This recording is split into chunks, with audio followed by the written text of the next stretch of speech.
Hello, I'm Severn Suzuki, speaking for ECHO, the Environmental Children's Organization. We're a group of 12 and 13-year-olds trying to make a difference. Vanessa Setti, Morgan Geisler, Michelle Quigg, and me. We've raised all the money to come here ourselves, to come 5,000 miles to tell you adults you must change your ways. Coming up here today, I have no hidden agenda. I am fighting for my future.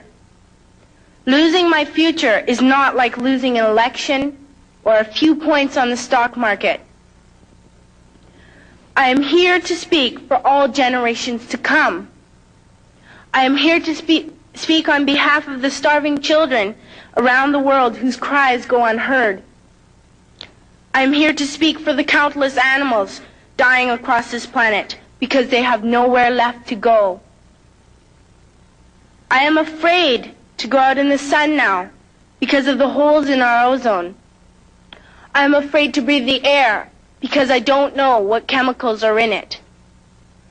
I used to go fishing in Vancouver, my home, with my dad, until just a few years ago we found the fish full of cancers. And now we hear of animals and plants going extinct every day, vanishing forever. In my life, I have dreamt of seeing the great herds of wild animals, jungles and rainforests full of birds and butterflies.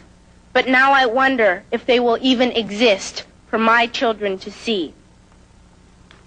Did you have to worry of these things when you were my age? All this is happening before our eyes, and yet we act as if we have all the time we want and all the solutions. I'm only a child, and I don't have all the solutions. I want you to realize, neither do you. You don't know how to fix the holes in our ozone layer. You don't know how to bring the salmon back up a dead stream. You don't know how to bring back an animal now extinct. And you can't bring back the forest that once grew where there is now a desert. If you don't know how to fix it, please stop breaking it. Here, you may be delegates of your government, business people, organizers, reporters, or politicians, but really, your mothers and fathers, sisters and brothers, aunts and uncles, and all of you are someone's child. I'm only a child, yet I know we are all part of a family, 5 billion strong. In fact, 30 million species strong. And borders and governments will never change that. I'm only a child, yet I know we are all in this together and should act as one single world towards one single goal. In my anger, I am not blind, and in my fear, I am not afraid of telling the world how I feel. In my country, we make so much waste. We buy and throw away, buy and throw away, buy and throw away, and yet northern countries will not share with the needy. Even when we have more than enough, we are afraid to share. We are afraid to let go of some of our wealth. In Canada, we live the privileged life, with plenty of food, water, and shelter. We have watches, bicycles, computers, and television sets. The list could go on for 2 days. 2 days ago, here in Brazil, we were shocked when we spent time with some children living on the streets. This is what one child told us. I wish I was rich. And if I were, I would give all the street children food, clothes, medicines, shelter, and love and affection. If a child on the streets who has nothing is willing to share, why are we who have everything still so greedy? I can't stop thinking that these are children my own age, that it makes a tremendous difference where you are born. That I could be one of those children living in the favelas of Rio.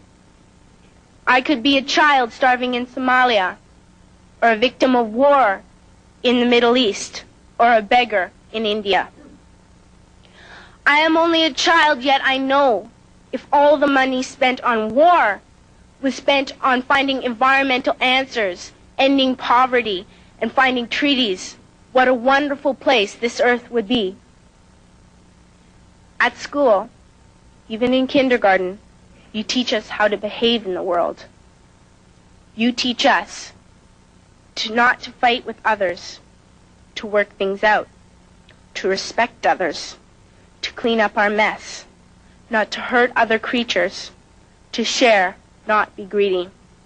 Then why do you go out and do the things you tell us not to do? Do not forget why you are attending these conferences, who you're doing this for. We are your own children. You are deciding what kind of a world we are growing up in. Parents should be able to comfort their children by saying, everything's going to be all right. It's not the end of the world, and we're doing the best we can. But I don't think you can say that to us anymore. Are we even on your list of priorities? My dad always says, you are what you do, not what you say. Well, what you do makes me cry at night.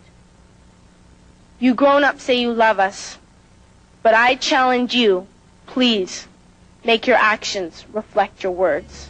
Thank you.